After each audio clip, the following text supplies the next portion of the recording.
Oke teman-teman, Assalamualaikum warahmatullahi wabarakatuh. Kembali lagi di program Bilik Bicara Budaya bersama narasumber, yaitu bersama Kak Arif. Halo Kak Arif, gimana kabarnya nih? Alhamdulillah baik.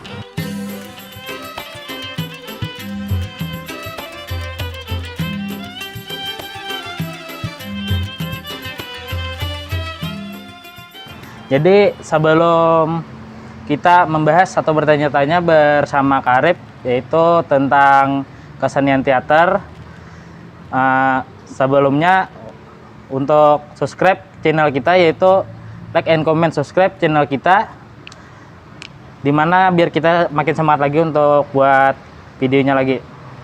Oke, langsung saja kita tanya-tanya langsung kepada Kak Arif, ngobrol santai dengan beliau. Kira-kira sebelumnya Kak Arif mungkin bisa dijelaskan atau diceritakan sebelumnya itu ikut berpendidikan di mana sebelum menggeluti kesenian teater itu?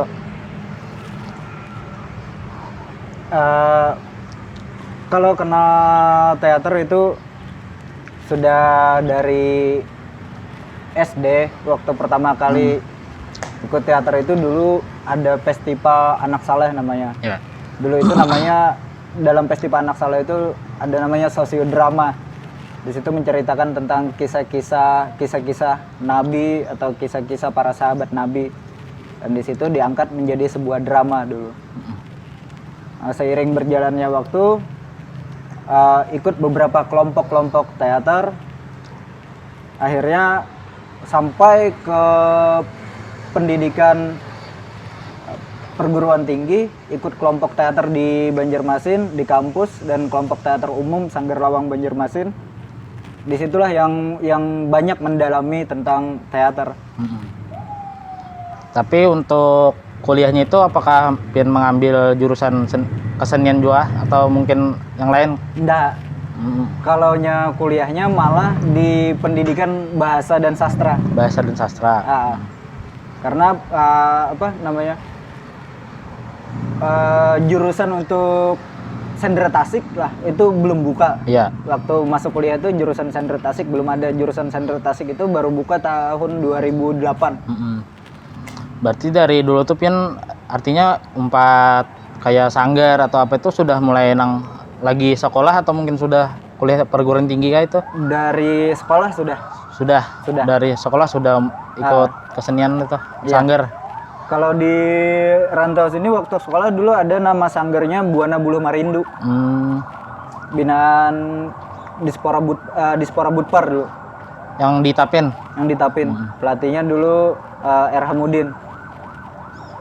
Berarti dulu itu ibaratnya kayak pemain teaternya kah dulu tuh? Iya, pemain teater dulu. Pemain teater, tapi sekarang itu kah kayak gimana? Sambil jadi pemain kah atau sekarang melatih kah dari jadi pemain teater tuh? Sekarang lebih banyak masuk ke wilayah penyutradaraan. Tapi pada event-event tertentu bisa main sendiri. Oh, ada. Dan juga ini kan kesenian teater itu ada yang dari tradisi sampai yang modern. Nah, mungkin bisa Pian jelaskan yang dari kesenian teater yang tradisi itu kayak gimana itu? Ya, kesenian tradisi itu adalah jenis kesenian yang tumbuh dan berkembang di masyarakat lokal jeniusnya. Misalnya di Kabupaten Tapin itu ada kesenian tradisi, teater tradisi yang dari dulu ada itu adalah Mamanda. Mamanda? Ya. Selain Mamanda itu adakah lagi, Kak? Untuk di Kabupaten Tapin sebenarnya ada beberapa yang masuk ke wilayah teater tradisi. Mamanda yang menjadi ciri khas utama Kabupaten Tapin. Terus di Parigi ada Kuda Gipang Carita. Ya, itu termasuk ke wilayah teater tradisi. Terus ada wayang topeng Carita di Matang Asam. Itu juga masuk ke wilayah teater tradisi. Teater tradisi. Tapi itu teater tradisi itu haruskah kayak harus disandingkan dengan yang namanya tarian itu, Kak? Kalaunya untuk tradisi yang ada di sini? Kalaunya di Kabupaten Tapin ada beberapa jenis tadi, ada yang bisa disandingkan dengan tarian, ada juga yang tidak harus. Misalnya kayak contoh teater tradisi yang seperti kayak teater modern itu monolog. Kalanya di tradisi itu namanya bepandung. Bepandung. Ya. Itu satu aktor bisa menceritakan beberapa hal, bisa menjadi beberapa tokoh-tokoh, tapi dia tidak harus bisa menari. Berbeda dengan kesenian teater tradisi Mamanda, di situ ada tari-tarian di dalamnya, tapi tidak mesti juga pemain teaternya itu bisa menari. Oh, tidak harus dari basic penari itulah. Tidak harus. Kalaunya untuk tradisi ini, apakah iringan musiknya itu adalah Kak? Iringan musik mungkin kayak diiringi kayak musik gamelan atau mungkin? Ya, karena bicara masalah tradisi, otomatis berbicara masalah pakem. Pakem itu aturan-aturan yang ada di dalam tradisi. Iya. Misalnya, ini kita persempit ke Mamanda dulu ya. Ya. Misalnya teater tradisi Mamanda, pakemnya, aturannya harus memakai alat musik panting. Jadi tidak boleh memakai gamelan. Oh, tidak boleh. Tidak boleh, harus musik panting. Lalu di dalam Mamanda itu ada struktur yang sudah aturannya dari dulu sampai sekarang seperti itu, baku. Dan itu tidak boleh dirubah. Tidak boleh dirubah, harus boleh. dengan musik panting tersebut. Harus dengan musik panting. Turun pertama adalah ladun. Ladun itu aturannya, pakemnya harus ganjil. 3, 5, 7, 9. Itu aturan dalam ladun. Ladun di situ sebagai pembuka pertunjukan Mamanda itu. Nah, di situ adalah tarian ladun, di mana para peladun itu beradu kekuatan, beradu kebisaan menari. Nah, itu yang turun ladun itu wajib bisa menari. Oh, yang ladun itu harus wajib ada bisa basic menari. Tapi kalau untuk Mamanda mungkin apakah sekarang itu masih ada yang memainkan? Masih ada. Untuk daerahnya itu daerah mana itu Kak? Untuk daerah nggak bisa dikhususkan lagi Mamanda. Untuk daerah kecamatannya nggak bisa dikhususkan karena pemain Mamanda sekarang kebanyakan cabutan. Ada dari kecamatan sini ambil, kecamatan sini ambil, kecamatan sini ambil. Biasanya yang mengkoordinir itu Sanggar Sirang Bestari untuk Mamanda. Yang dari Kabupaten Tapin ini? Dari Kabupaten Tapin. Tapi untuk kayak pemain-pemainnya itu dicabut misalkan misalnya dari mahasiswa kah atau mungkin dari murid-murid sekolah gitu? Kebanyakan ada beberapa dari murid sekolah, ada beberapa pemain-pemain Mamanda yang masih tersisa, yang masih hidup. Dan itu ada kayak bukan sanggar sih, tapi kayak pelatihannya itu adalah Kak? Mungkin kayak ada latihan tiap rutin atau mungkin mau ada penampilan latihannya itu? Kalau latihan rutin sementara belum ada karena di masa pandemi ini juga. Kalaunya waktu kemarin sebelum pandemi ada pelatihan rutinnya. Misalkan kayak Mamanda atau Kuda Gipang Jarita itu ada mungkin yang tampil di luar daerah tuh Kak? Mungkin ada. Kalau Mamanda mungkin kayak provinsi itu. Ya. Kalau Mamanda bahkan sampai ke Jakarta pernah ditampilkan. Mamanda itulah. Mamanda. Itu kalaunya yang tampil di Jakarta itu bahkan kemarin orangnya cabutan dari seluruh Kalimantan Selatan. Kami dari Kabupaten Tapin kemarin 3 orang mewakili. Saya, Bayu Bastari, sama Ahmad Busahil. Berarti kayak Maman itu sudah pernah dimainkan di luar tuh? Sering tuh. Kalau itu kan yang untuk tradisi Kak, kalau yang modern itu kayak gimana itu Kak? Teater yang modern itu? Kalau teater modern itu justru lebih bebas dari segi aturan, dari segi pakem karena punya beberapa paham teater modern. Misalnya dari pahamnya Konstantin Stanislavski, pahamnya Bertolt Brecht, pahamnya Anton Chekhov itu berbeda-beda. Di Stanislavski mungkin ini tidak boleh, tapi di Anton Chekhov ini boleh. Jadi lebih bebas mungkin kalau untuk teater modern itu. Terus teater modern itu kan juga ada beberapa aliran sebenarnya, beberapa aliran. Realis pun masih terbagi lagi. Realis terbagi lagi beberapa aliran lagi. Realis konvensional, realis sosial. Lalu ada surrealis. Lalu ada absurditas wilayah pemikirannya.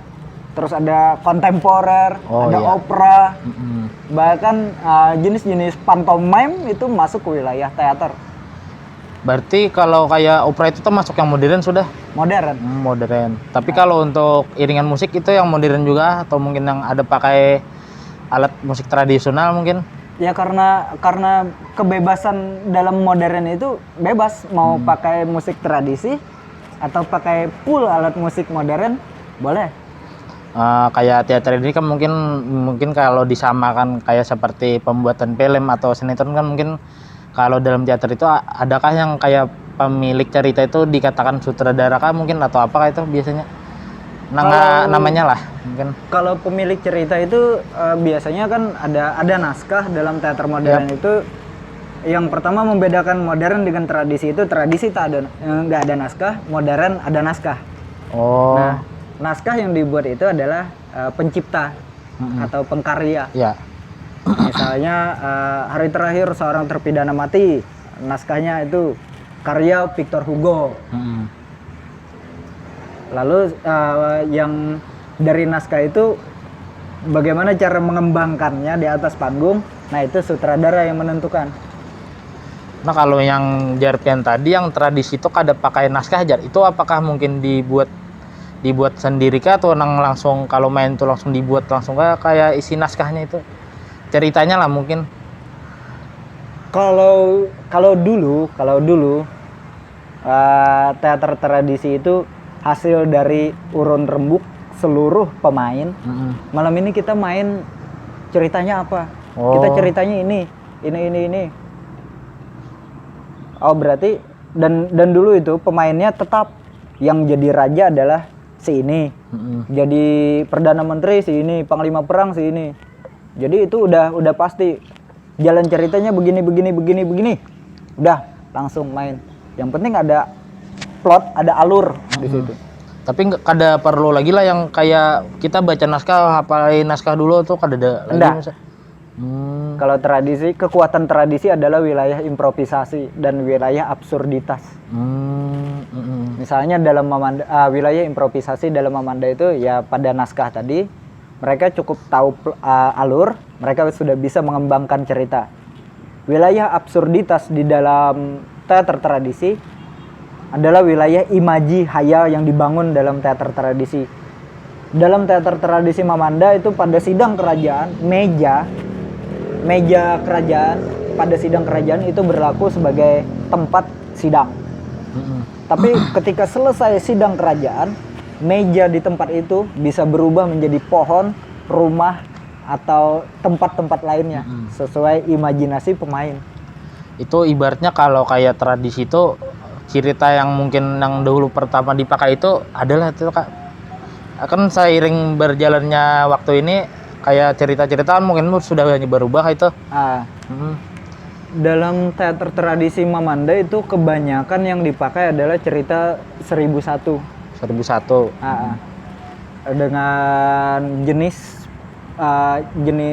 alur istana sentris. Jadi menceritakan tentang kerajaan dan sekitar kerajaan. Berarti itu diambil dari kisah kerajaan itu? Ya. Tapi kalau kayak kisah teater tentang kayak Mahabharata itu biasanya dipakai di mana itu Kak teaternya? Kalau kisah Mahabharata, Ramayana itu biasanya dipakai di wilayah teater tradisi Wayanggong. Atau yang ada di Kabupaten Tapin ini Wayang Topeng Carita tadi, sama Kuda Gipang Carita juga memakai pakem Ramayana dan Mahabharata. Tapi itu biasanya apa kayak berubah-ubah itu lah Kak? Ada aja lah perubahannya mungkin kayak ceritanya itu Kak? Perubahan cerita itu ada. Nah dalam tradisi itu disebut carangan. Carangan? Iya. Tokohnya tetap memakai nama-nama dalam Ramayana Mahabharata, tapi ceritanya dirubah, itu disebut dengan carangan atau dibuat ulang. Oh iya. Dibuat ulang. Tapi ibaratnya kayak nama aktor tetap. Misalnya. Tapi untuk cerita bisa berubah. Cerita bisa berubah dan bisa menyesuaikan dengan kondisi aktual. Iya. Tapi kalau kayak modern itu warubahnya adalah kayak model kayak tradisi itu. Kalau dalam teater modern itu karena terikat dengan naskah. Oh. Jadi harus sesuai dengan naskah. Yang pertama, ada wilayah improvisasi di dalam teater modern ada, tapi bagiannya itu paling 10%. Oh. 10%. Jadi harus yang diutamakan itu adalah harus sesuai naskah dulu. Kalau kayak modern itu kan mungkin kayak tradisi itu adakah perbedaannya dari kayak durasinya tuh? Durasi mainnya itu Kak? Durasi tampilnya lah. Kalau zaman ini tradisi zaman dulu ya, tradisi zaman dulu kayak Mamanda itu ditampilkan 1 malam suntuk. Semalaman Suntuk. itu misalnya dari habis maghrib kan, habis isya sampai subuh, orang azan subuh berhenti. Itu yang tradisi. Tapi seiring dengan perkembangannya zaman, kemajuannya teknologi, kalau dimainkan semalaman suntuk mungkin orang akan bosan, maka kesininya teater tradisi paling lama main 2 jam sampai 3 jam. Itu yang untuk tradisi kalah. Untuk tradisi. Tapi yang modern itu kan Pak? Nah, kalau untuk modern itu terpatok tadi kembali lagi pada naskah. Seberapa banyak naskahnya? Misalnya kayak Waiting for Godot. Waiting for Godot itu naskahnya tebal, mungkin bisa sampai 3 jam sampai 4 jam memainkan dalam satu naskah full Waiting for Godot. Nah jadi ulun tuh pernah juga Kak ikut kayak teater itu, orang itu ada 1 orang mungkin di depan kayak baca puisi kan ya. Mungkin kayak ada yang baca puisi, kita itu mungkin ada beberapa orang yang main. Setiap dia membaca itu kita ada bergerak, itu masuk teater apa itu Kak?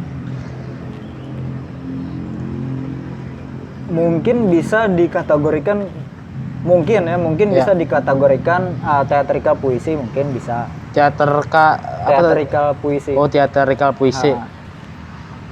Masuk sebenarnya gini, kita berbicara masalah teater, kita harus tahu dulu teater itu apa. Iya. Kan?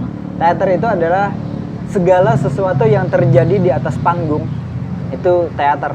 Memang asal kata teater itu dari teateron. Dulunya teateron, yang artinya itu tempat duduk penonton. Tempat duduk penonton untuk menonton pertunjukan.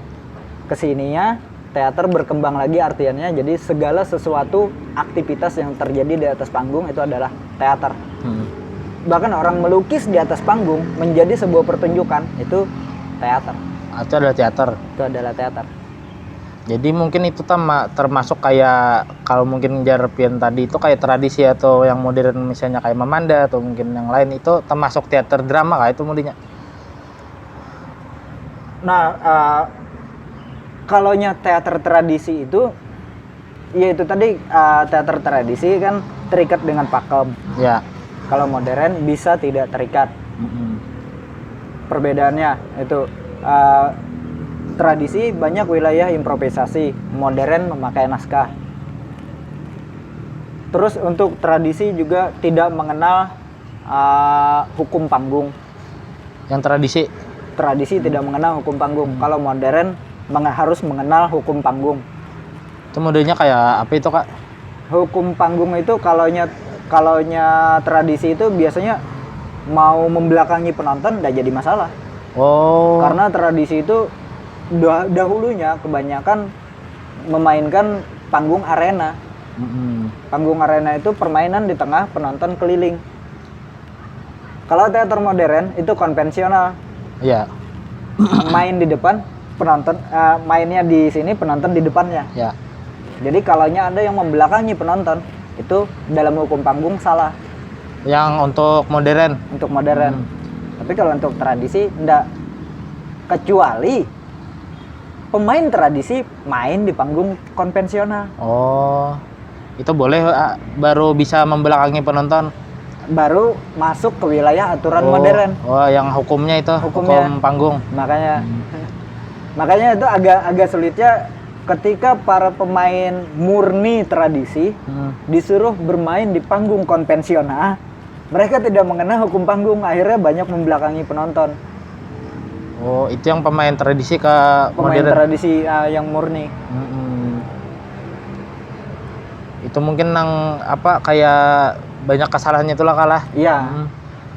Makanya sekarang pun banyak para pemain murni tradisi banyak belajar tentang teater modern, bagaimana hukum panggung, bagaimana teknik vokal, bagaimana cara olah vokal. Itu kan adanya di modern. Nah, seiring berjalannya waktu Pian ini, dulu kan pemain, sekarang itu melatih kamu nih, Pian sekarang ini melatih teaternya lah. Melatih menyutradarai. Ya, yang kebanyakan itu di situ sekarang. Terakhir main itu tahun 2017 di Lanjong Art Festival. Itu di mana Pian pernah mainnya itu? Lanjong Art Festival itu di Tenggarong, event teater monolog internasional yang di kalau tidak salah 14 negara kemarin yang menghadirinya. Itu yang Pian yang mainnya yang tradisi atau yang modern nggak tuh? Modern. Tapi kegiatan Pian ini untuk sekarang tuh lebih banyak yang mungkin yang modern kah atau yang tradisi kah itu, Kak? Kalau untuk yang mainnya itu mungkin main di luar, main di sini kan misalnya. Kalaunya kebanyakan yang dikerjakan sekarang banyak ke wilayah tradisi dulu. Tapi kalaunya misalnya ada permintaan dari teman-teman di Banjarmasin untuk tampil modern, kami siap. Tapi dalam balutan dalam sebuah pertunjukan teater modern garapan kami sebisa mungkin di situ memasukkan unsur-unsur tradisi, baik itu dari segi musik maupun dari segi garapannya.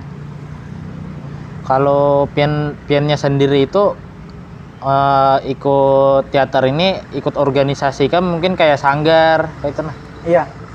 Kalaunya di teater organisasi Sanggar Sirang Bestari. Dan untuk pemain-pemainnya itu kan mungkin Pian ngambilnya itu dari mana aja tuh, Kak? Ada dari pelajar, ada dari masyarakat umum. Oh, dari masyarakat dan juga pelajar itulah kalah. Tapi kalau untuk latihannya itu tergantung kalah ada terlalu rutin juga mendingnya.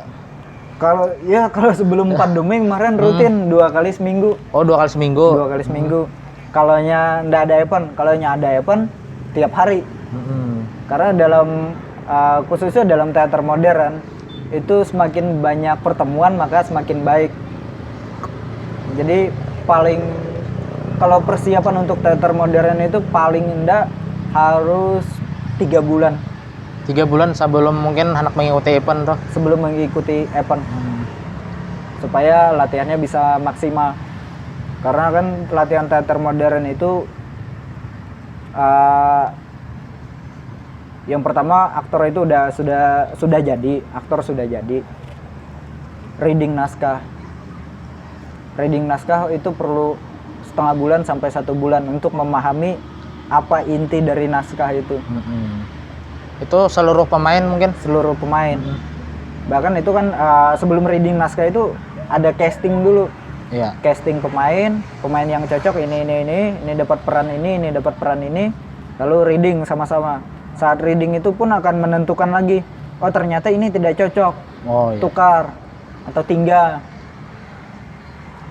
Terus bagaimana mengaktualkan naskah, menyesuaikan dengan kondisi daerah. Nah, itu harus ada bedah naskah lagi, sambil reading naskah sambil bedah naskah. Berarti seiring berjalannya kayak kegiatan latihannya itu, kayak naskah itu berubah terus lah, Kak, mungkin? Kalau naskah secara keseluruhan dan secara garis besar tidak berubah. tapi kita bisa menyempilkan isu-isu aktual di dalam naskah itu. Tergantung cocok atau tidaknya. Oh, tapi sebelum ikut, misalnya kan ada event tahunan, Nah, kita mau ikut apa, misalnya kayak ada lomba teater ini segala, itu naskah tuh harus dibuat dari apa lebih dahulu kah itu kak? Naskah itu baru kita ambil pemainnya, di casting, seleksi mungkin kayak itu nah. ada beberapa cara sebenarnya, ada beberapa cara. Kita sudah tahu orangnya siapa yang akan di casting. Terus kita sudah tahu aktor-aktornya itu seperti apa karakternya. Maka kita cari naskah yang cocok dengan mereka. Itu trik yang pertama. Yang kedua, kita punya naskah dulu, baru cari aktor-aktrisnya. Yang mana siapa yang cocok. Ya itu step by stepnya itulah kalah. Ya, jadi buat naskah dulu itulah kak. bisa buat naskah dulu, tapi bisa juga pemainnya dulu ada. Oh, cari pemainnya dulu. Nah, cari pemainnya dulu, ada pemainnya. Oh, pemainnya ini, karakternya seperti ini, berarti naskah yang cocok adalah ini. Oh, iya. Tapi kada harus nang apa mesti kita bulah naskah dulu itu lah. Enggak mesti. Tapi ya bisa juga itu tadi. Bisa aja juga. Kita punya naskah, baru cari pemain bisa. Tapi untuk mungkin prestasi kak, untuk prestasi yang dicapai sudah ada kalah mungkin. Untuk teater modern. Ya. Untuk teater modern, Sanggar Sirang Bestari tahun 2015 16 17 itu juara teater modern berturut-turut di Banjarmasin, Kalimantan Selatan. Berarti itu tingkat provinsi kah itu kak? Tingkat provinsi. Bahkan pencapaian terakhir itu kan juara umum. Oh, juara umum. Ya. Di situ memperoleh aktor terbaik, juara pertama, juara favorit, aktor terbaik, penata setting terbaik, sutradara terbaik. Oh, itu ada banyak kategorinya juaranya itu lah kala. Kategorinya. Tapi untuk ikut di event nasional itu pernah juga kak? Kalau event nasional, untuk Sanggar Sirang Bestari yang kemarin 2017 Lanjong Art Festival. Oh, Lanjong Art Festival. Lanjong Art Festival itu internasional. Oh, itu yang internasional. Itu ada berbagai negara itu yang menghadiri. 14 negara. 14 negara. Dan mungkin salah satunya Sirang Bestari ini yang mewakili Indonesia mungkin lah kak. Iya. Tapi dari Indonesia itu ada berapa yang mewakili mungkin? Kalau dari Kalsel itu kalau dari Kalimantan seluruh Kalimantan ada. Seluruh Kalimantan ada. Seluruh Kalimantan ada. Untuk Kalsel 2. Untuk Kalsel 2. Kabupaten Tapin, Banjarmasin. Oh, Banjarmasin. Tapi kan semenjak yang adanya ya mungkin lah pandemi ini lah kalah. Apakah mungkin terhambat atau mungkin kayak mungkin agak susah kayak itu nah untuk melanjutkan kayak latihan atau apa mungkin kayak kegiatannya lah mungkin. Kalau event-event selama pandemi ini sebenarnya masih banyak. Oh, masih ada. Masih ada. Bahkan yang lagi berjalan ini kan apa namanya itu ada event yang lagi jalan ini, bahkan ini masih ini untuk Nusantara seluruh Indonesia eventnya. Itu secara daring tampilannya di tempat masing-masing ada. Tapi kendala kita di Kabupaten Tapin ini adalah tadi latihannya yang terkendala. Yang pertama, di Kabupaten Tapin kita tahu sendiri ruang untuk latihan belum ada. Oh, belum ada. Untuk Sanggar Sirang Bestari pun latihan itu masih pinjam tempat. Di mana-mana itu kalah. Iya, di mana-mana pinjam tempatnya. Kesulitannya itu kan ketika pinjam tempat itu harus angkat alat untuk latihan, properti, alat musik dan lain-lainnya. Dan untuk apa dari mencari pemain itu ada kendala juga lah kak? Mungkin dari untuk mencari kayak aktor, gitu. Kayak aktor pemain lah. Iya, karena di masa pandemi ini jarang terjadi pertemuan, otomatis mencari pemain itu agak sulit. Mungkin dari pemain aktor, dari pemain musiknya itu ada kendalanya kayak gitu kak? Iya, kendalanya itu karena jarang ketemu tadi. Oh, jarang ada pertemuan. Jarang ada pertemuan, itulah yang jadi kendala. Tapi untuk yang Sirang Bestari ini kan kegiatannya itu teater aja kah itu kak, atau mungkin musik tradisional ada juga lah kak, kayak tari mungkin kesenian yang lain lah. Kalau Sanggar Sirang Bestari itu mencakup beberapa kesenian tradisi bahkan modern. Itu tadi kan tradisinya ya tari, teater, sama musik ada di dalam Sanggar Sirang Bestari. Untuk modernnya lebih banyak ke teater. Ke teater. Teater sama tari kreasi bang. Tapi yang tradisi itu banyaknya yang tari itulah kalah. Iya. Tari kayak musik. Dan itu diambil dari cabutan juga orangnya, mungkin diseleksi lah. Tapi misalnya begini kak, kayak mungkin ada kayak orang-orang yang mungkin ingin bergabung atau mungkin hendak ikut kayak itulah untuk berpartisipasi mungkin untuk berkegiatan tersebut, itu bisa lah kak? Bisa. Mungkin apakah ada syaratnya kak itu mau masuk itu? Kalau syarat khusus nggak ada. Kalau syarat khusus untuk masuk ke sanggar itu nggak ada. Yang penting ikutlah dulu, rasakan loh kesenian itu kayak gimana. Kalau cocok ya silahkan lanjut, kalau enggak ya silahkan. Ini pintu terbuka, mau keluar mau masuk terserah. Itu terserah itu kan dari pemuda-pemudanya mungkin. Ya. Tapi misalkan yang masuk itu kan nggak tentu yang harus masuk teater atau tari, misalnya mau masuk ke tari ya, itu bisa. Oh bisa itu. Bisa.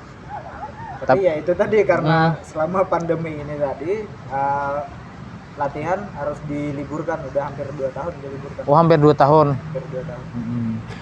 Tapi Jarpian tadi yang ikut event-event itu masih ada event itu kan diadakan misalnya lewat daring ya. Itu kayak misalnya di video aja kah itu mungkin dikirim lah. Iya, video dikirim, tapi itu juga harus melewati seleksi. Oh harus ada seleksi. Ada seleksi. Ada tim kuratornya dari nasional, ada tim kuratornya. Sama kayak Lanjong Art Festival itu kan seluruh peserta itu jumlahnya 30. Sementara yang mengikuti 14 negara. Jadi ada tim kuratornya, harus melewati beberapa seleksi. Misalnya seleksinya itu mungkin ikut event di lain kah dulu kak itu kak? Iya, kalau Lanjong Art Festival kemarin itu seleksinya di Banjarmasin. Seleksinya di Banjarmasin. Terus ada seleksi langsung dikirim video langsung ke Lanjong Art Festivalnya, ke panitianya yang menyeleksi ini layak enggak untuk tampil. Jadi seluruh 30 peserta yang tampil pada Lanjong Art Festival itu di situ disaksikan oleh para promotor dunia. Jadi promotor itu nonton pertunjukan, di situ dia punya hak untuk membeli pertunjukan itu. Oh jadi seleksinya itu ada misalnya nggak harus kayak atau mungkin biasanya kan yang diikutkan dalam event nasional itu biasanya yang harus dari juara umum provinsi mungkin itu. Nah, seleksinya open. Jadi misalkan pernah juara juga toh, tapi itu harus diseleksi lagi lah. Harus diseleksi lagi. Oh, berarti itu tahapnya seleksi lagi tuh. Jadi belum tentu yang pernah juara belum tentu lolos seleksi. Yang nasional mungkin atau internasional? Belum tentu. Oh. Karena kalau saya sendiri pernah 3 kali mengikuti Lanjong Art Festival. Baru satu kali yang pernah tembus untuk seleksinya. Itu yang tingkat apa itu pak? Ya, yang itu tadi yang Lanjong Art Festival. Oh, yang internasional tadi. Nah, sebelumnya kak kalau nyapian sendiri juga untuk mainnya pernah di mana aja tuh pulang? Mungkin yang sebelum ikut di Sanggar Bestari ini, nah itu kak. Kalau waktu di Banjarmasin ke nasional itu sering beberapa kali ke Jakarta, Surabaya, Bandung, Jogja. Kalau untuk di Kalimantan, Samarinda, Palangkaraya, sama Balikpapan pernah. Dan untuk kawan pian ini yang masih menggeluti kesenian teater itu siapa aja kak mungkin? Untuk di Kabupaten Tapin ini? Kalau untuk di atau mungkin kawan pian yang lagi masa-masa masa-masa pertama ikut lah mungkin. kalau untuk di Kabupaten Tapin kan waktu pertama datang ke kabupaten itu ke Kabupaten Tapin tahun 2015. Nah, 2015 itu diamanahi ini loh Sanggar Sirang Bastari ya kan dikelola. Nah, waktu itu pertamanya anak-anak sekolah Ya. mengikuti metradarai anak-anak sekolah ikutkan lomba, kalah. Nggak langsung menang, kalah berapa kali ikut lomba, kalah, tapi seiring dengan kalah itu mereka belajar. Akhirnya pencapaian terakhir tadi ya tahun 2017 kan mereka dapat juara umum. Dan anak-anak yang sekolah yang didikan pertama itu sekarang banyak yang kuliah malah. Oh, kuliah mungkin atau mungkin mengambil dari jurusan itu juga Kak? Ada yang kuliah ke jurusan sendera tasik, ada ke seni tari, ada yang ke luar Kalimantan. Kalau untuk merintis itunya Kak, pian mungkin ada kawannya lah Kak, mungkin kawan pian kawan kayak seperjuangan pian itu nah. Awal-awal merintis lah ikut teater tuh. Awal merintis maksudnya yang karena Kan pian dari kecil nih, dari SD. Dari kecil habis itu kan selesai menengah atas, sekolah menengah atas itu 10 tahun di Banjarmasin. Oh, 10 tahun di Banjarmasin. Baru balik lagi ke rantau merintis lagi. Oh. Jadi ada 2 kali. Jadi pian itu di Banjarmasin dulu. Di Banjarmasin 10 tahun di sana. Mungkin kayak cari ilmunya toh Kak itu Kak. Atau belajarnya mungkin di Banjarmasin. Iya, belajar sambil ikut main, sambil menyutradarai di Banjarmasin dulu kan megang beberapa sekolah dan beberapa kampus untuk melatih. Bahkan di Sanggar membuka pelatihan gratis untuk anak-anak. Mungkin ini Kak, ini yang yang terakhir mungkin apakah ada pesan-pesan yang mungkin pengen sampaikan untuk para pemuda-pemuda ya khususnya untuk Kabupaten Tapin dan sekitarnya lah. Iya, pesannya itu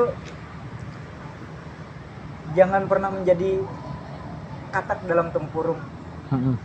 Kadang kita selalu merasa puas dengan apa yang sudah kita dapat. Kadang kita tidak melihat bagaimana luasnya dunia, bagaimana luasnya ilmu. Jadi kita harus terus belajar. Bahkan sampai pada titik ini pun saya masih belajar. Banyak kesenian daerah di Kabupaten Tapin ini yang saya masih tertinggal. Karena ternyata Kabupaten Tapin ini dahulunya adalah lumbung kesenian. 50% lebih kesenian Kalimantan Selatan itu berasal dari Kabupaten Tapin. Jadi jangan sampai kita tidak mengenal dengan kabupaten kita sendiri. Jadi untuk yang muda-muda, ayolah sama-sama kita kembali belajar dengan lokalitas Kabupaten Tapin kita, apa sih yang ada di Kabupaten Tapin kita. Itu lagi kita angkat sama-sama biar Kabupaten Tapin kita bisa muncul lagi bahwa Kabupaten Tapin adalah lumbung kesenian. Ada lagi Kak? Udah.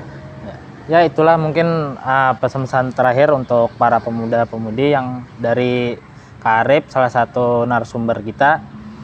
Dan sebelum mengakhiri video tersebut, jangan lupa subscribe, like, and comment, subscribe ke channel Bilik Budaya kita.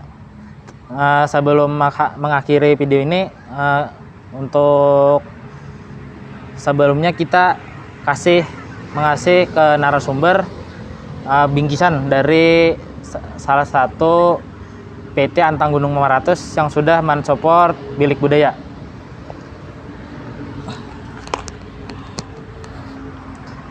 Ya mungkin kru ada yang bisa mengambilkan piagam untuk salah satu narasumber kita.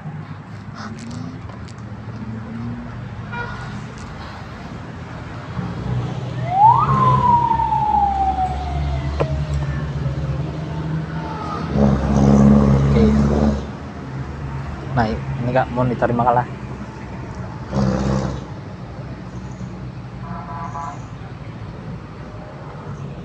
Nah, dan ini juga Kak, bingkisan dari PT Andang Gunung Meratus yang support video kita di Bilik Budaya. Terima kasih PT Antang Gunung Meratus atas bingkisannya. Oke, salam Bilik Budaya.